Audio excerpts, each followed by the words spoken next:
Breaking news. Breaking news. Breaking news.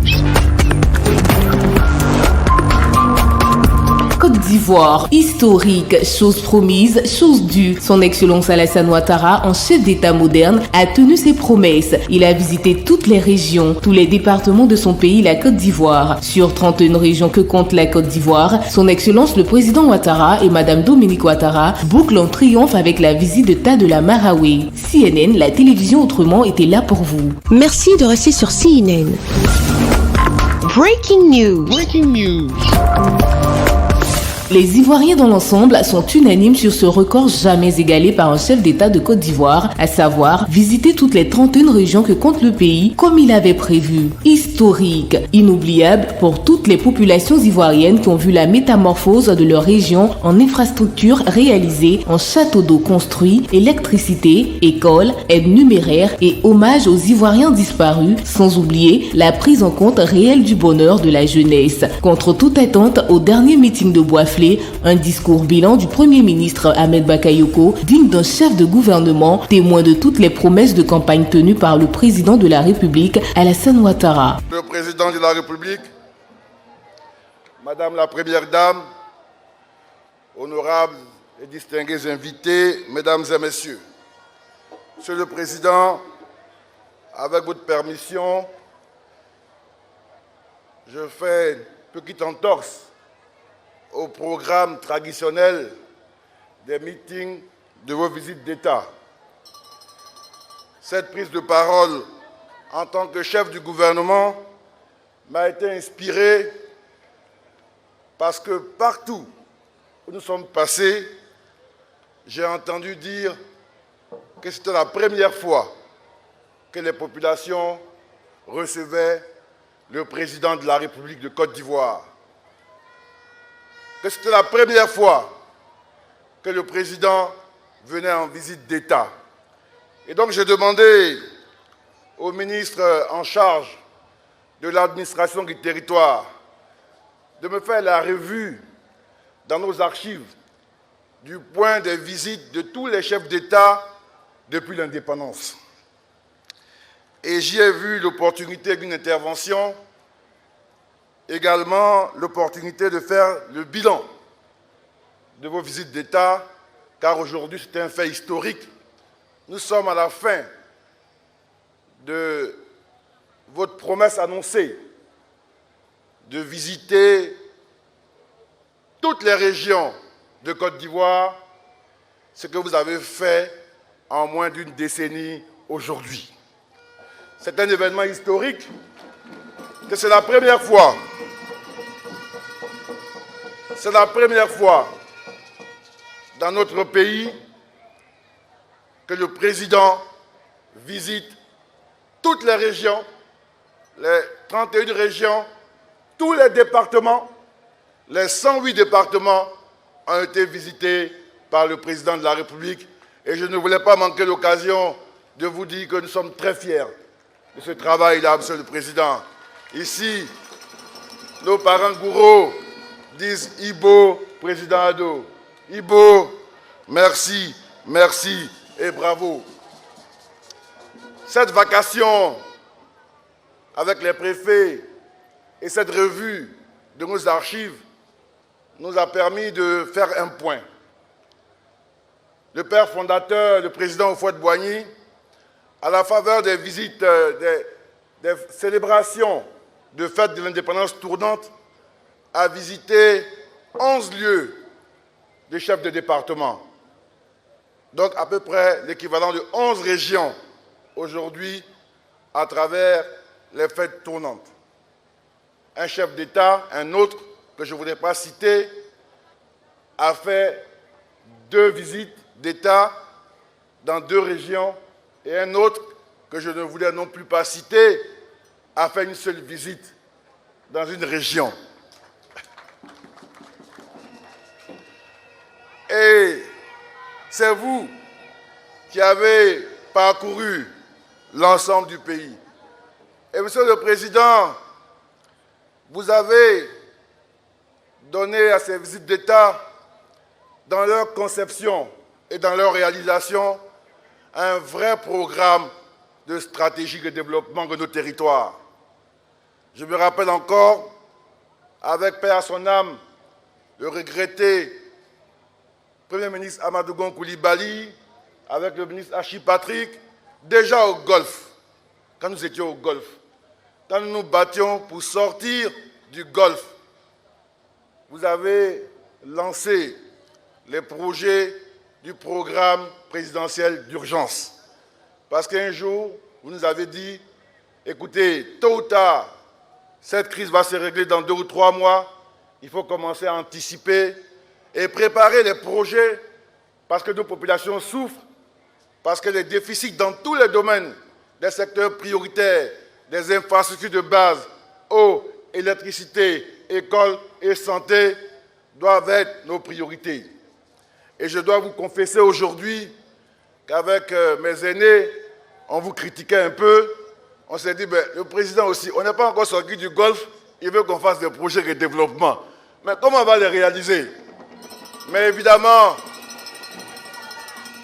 c'est là la marque des grands visionnaires, parce que la vision que vous avez portée et le travail que nous avons fait, dès que nous sommes sortis du Golfe, nous étions en face des bailleurs de fonds pour donner une réalisation concrète à tous ces projets et le PPU a commencé à porter cette stratégie dans tous nos territoires pendant les visites d'État.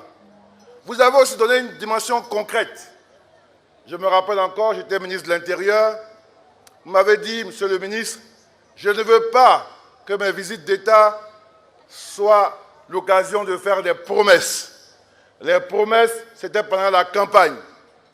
Si vous dites qu'on va donner 10 véhicules, je veux les voir.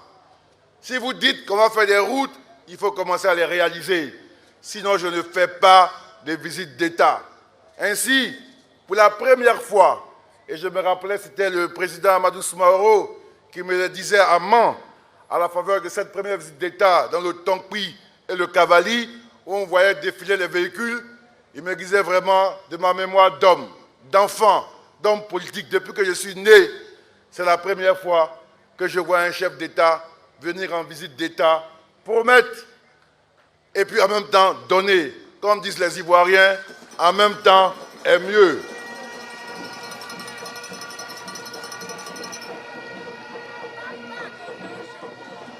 Monsieur le Président,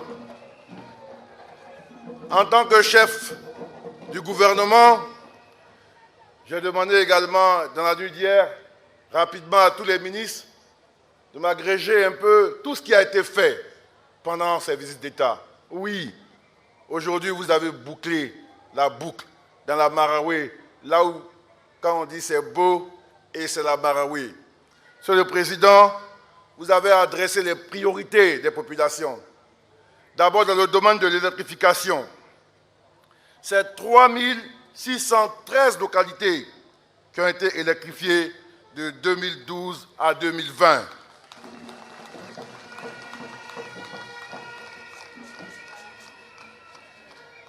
C'est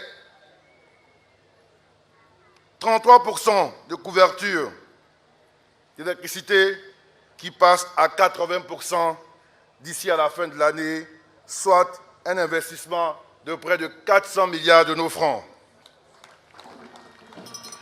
Au niveau de l'extension des réseaux, c'est 520 extensions des réseaux réalisées pour un coût total de plus de 100 milliards de francs CFA. Dans le cadre du programme Électricité pour tous, Monsieur le Président, c'est environ 905 000 ménages, soit 5,4 millions de nos concitoyens qui ont bénéficié d'un branchement et d'un abonnement au réseau électrique en 2014 et fin juillet 2020. Et avec une réduction de 20% du prix du kilowattheure pour les populations vulnérables abonnées au tarif domestique social de 5 ampères. Et c'est environ 1 200 000 ménages, soit environ 7 millions de nos concitoyens qui ont été impactés par cette mesure.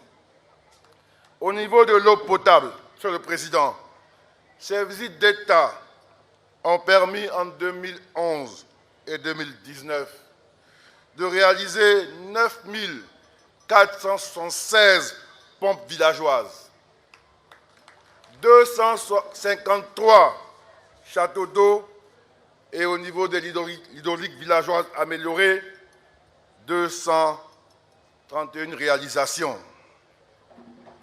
Monsieur le Président, au niveau de l'administration du territoire, vous nous avez souvent dit que pendant les campagnes politiques, lorsque vous demandez à un préfet ou à un sous-préfet d'aller vous laver les mains, il n'y avait pas d'eau et tout était insalubre. Et vous avez accordé une priorité à redonner de la dignité et du respect aux préfets et aux sous-préfets. Ainsi donc, vous avez réhabilité 31 préfectures. Tous les bureaux des préfets ont été réhabilités. Et bien souvent, les ministres les envient, tellement les conditions de réhabilitation sont d'un bon standard. Au niveau des résidences, vous avez réhabilité dans toutes les régions les résidences des 31 préfets. Et vous avez également réhabilité les résidences des préfets et départements. Il s'agit de 76 préfets de département qui ont vu leurs résidences réhabilitées sur les 108. Et au niveau de l'équipement, ces 76 départements et ces 31 régions ont été équipés en meubles. Et vous savez, Monsieur le Président, je me rappelle encore, lors d'une visite d'État, de ce préfet qui disait « Mais c'est ici je vais dormir maintenant ?» Dites merci au Président. Tellement les conditions n'étaient pas bonnes. Les conditions minimales n'étaient pas là. Et vous avez assuré des meilleures conditions de travail. Et je veux aujourd'hui, en tant que chef de l'administration, au nom de tous les préfets, sous-préfets, secrétaires généraux, l'ensemble des membres de l'administration préfectorale, vous dire un grand merci. Merci, Monsieur le Président. On l'a vu également tout à l'heure, vous les avez dotés de véhicules de commandement. Au total, pendant toute cette tournée, c'est 377 véhicules de commandement qui ont été donnés au corps préfectoral. Là où nos parents étaient témoins de ce que des préfets, des sous-préfets, pour faire leur travail, étaient obligés de prendre ce qu'on appelle les transports en commun. Aujourd'hui, ce n'est plus le cas et vous avez comblé tout le déficit en matière de matériel roulant du corps préfectoral. Monsieur le Président, merci. Au niveau de la santé, vous avez réalisé des établissements sanitaires de premier contact en nombre 623 pendant ces visites d'État. 623 établissements de premier contact ont été réalisés, sans compter les hôpitaux généraux au nombre de 3 et les centres hospitaliers régionaux au nombre de 18. Vous avez également, Monsieur le Président, en matériel sanitaire roulant, offert par le biais du ministère de la Santé publique, 612 ambulances. Je dis bien 612 ambulances. Vous avez également doté nos localités de cliniques mobiles, cliniques de radiologie, de gynéco, labo, consultation, cabinet dentaire, etc., etc. Monsieur le Président, avant la visite d'État, pendant une semaine, ces véhicules sillonnent les villages pour faire des consultations gratuites au bénéfice des populations. Monsieur le Président, au niveau de l'éducation et de l'enseignement, vous avez construit 33 698 salles de classe aux primaires et aux préscolaires. Pendant que notre pays avait construit, entre 2000 et 2010, seulement 11 000 salles de classe. On a fait 3 fois. Vous avez fait 3 fois plus pendant ces 2 mandats. Vous avez également construit 277 lycées et collèges. Et vous êtes en train de construire, agrandir et réhabiliter 7 universités, contre 3 en 2010. Monsieur le Président, pour les élèves, au nom des enseignants, je vous dis encore un grand merci. Au niveau des infrastructures routières, Monsieur le Président, au niveau des voiries, pour le reprofilage, c'est 392 km de voiries en terre. C'est également 170 461 m² de pointe-à-temps sur la voirie bitumée. Et au niveau du renforcement et de la construction, ce sont 231 km de voirie bitumée.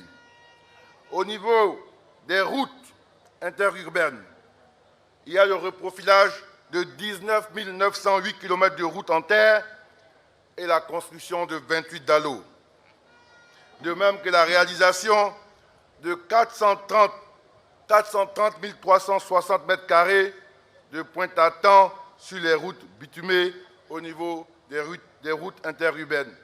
Et également le bitumage de 20 km de routes interurbaines.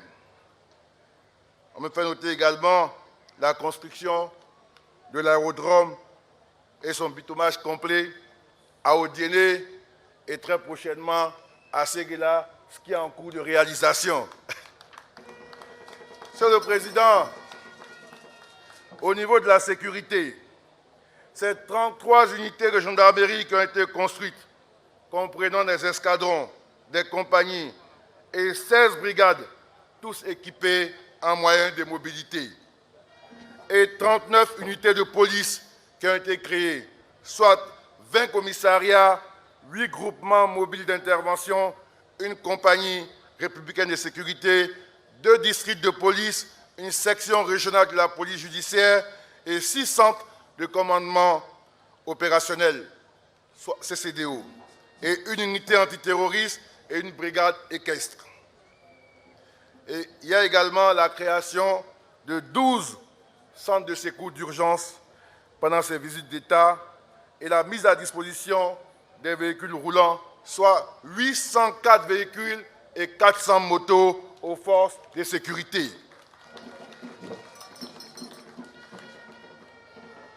Monsieur le Président, je serais incomplet si je ne mentionnais pas qu'à la faveur de ces visites d'État, nos populations, nos femmes, nos sœurs, nos mères avaient la visite de Madame la Première Dame et le FAFSI. Oui, le FAFSI, tous les jours, la veille du grand meeting, Madame la Première Dame vient donner des opportunités aux femmes.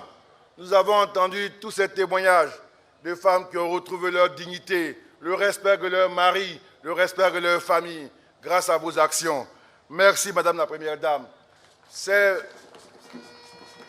20 milliards jusqu'en 2020 investis. Avec le système de refinancement, c'est pratiquement 3 fois plus d'argent, c'est-à-dire à peu près 30 milliards qui circulent dans le réseau des femmes pour faire des activités pour leur dignité. Également, je ne peux pas passer sous silence ces dons importants aux femmes. Hier, c'était 500 millions de dons et ça a été partout le cas, au point où ceux qui ont fait les visites d'État les premières fois réclament encore la Première Dame pour rattraper ce qu'ils n'ont pas obtenu. Merci, Madame la Première Dame. Monsieur le Président, je voudrais enfin vous dire un grand merci.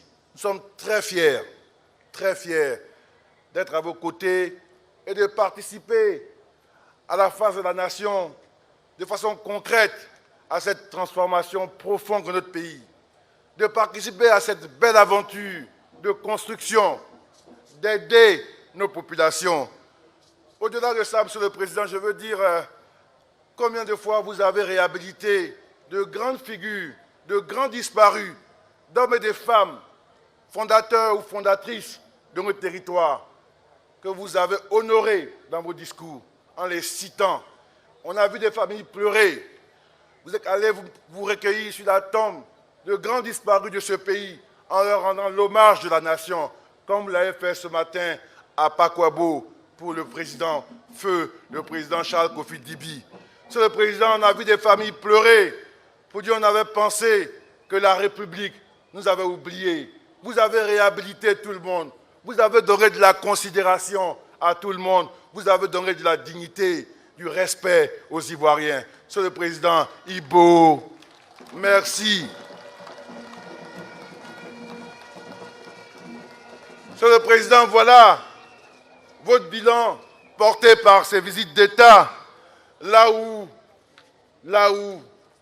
on attend le bilan des autres, là où on nous demande de désobéir. Moi, depuis que je suis petit, à l'école primaire, on m'a toujours enseigné que désobéir, ce n'était pas positif. C'était négatif. Et je me souviens même que des fois, chaque fois que les parents nous chicotaient, c'est parce qu'on désobéissait. Donc ce n'est pas une valeur que nous avons enregistrée par notre éducation comme une valeur positive. Un enfant ne désobéit pas. Il apprend, il obéit. Monsieur le Président, un chef l'a dit hier à Basra, n'écoutez pas. Nous vous demandons pardon. Ils ne savent pas ce qu'ils disent. Ils ne sont pas conscients. Beaucoup de ceux qui ont dirigé ce pays, vous avez fait plus dans leur région qu'eux-mêmes l'ont fait quand ils étaient aux affaires. Et leurs parents le savent.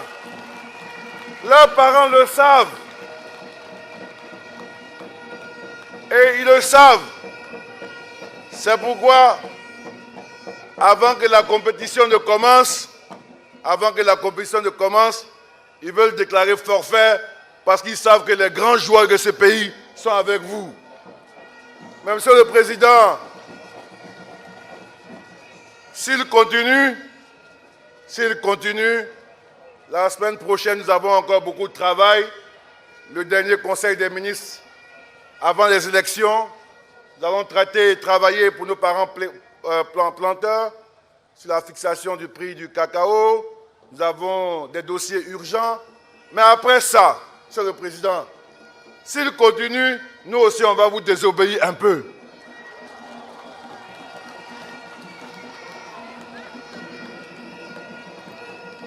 Vous avez demandé de ne pas répondre. Mais Monsieur le Président, s'il continue, on va vous désobéir un peu. Parce qu'ils incitent à la violence. Ils incitent à la rébellion.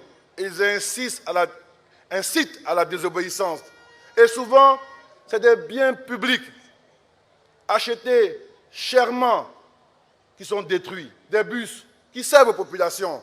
Monsieur le Président, nous n'allons plus accepter. Si vous lancez un appel,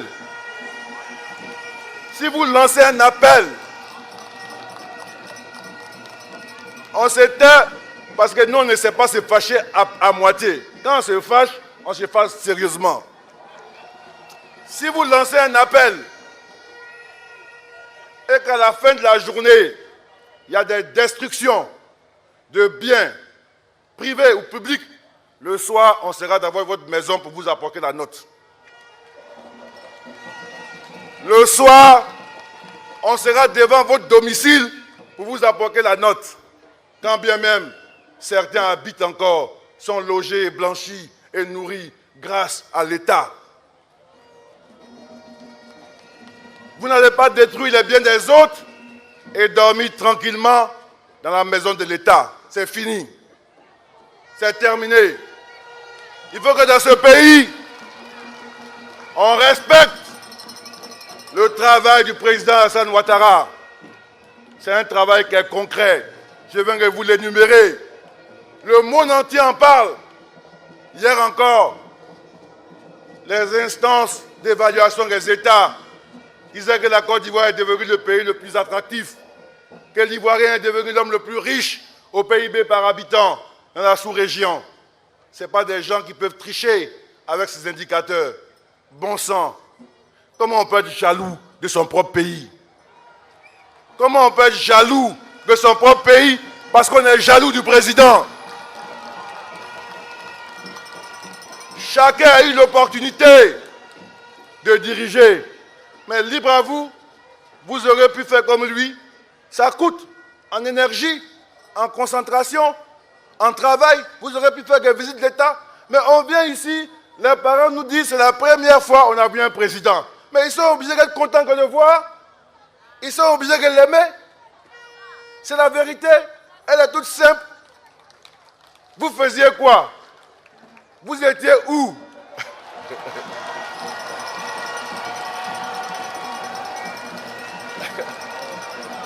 Monsieur le Président. Comme ça, on te jalouse. Ton cœur est blanc, ils te veulent du mal.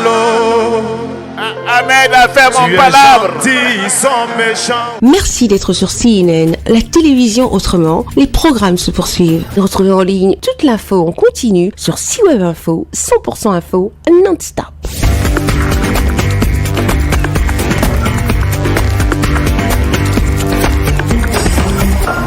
Breaking news Breaking news. sur CNN.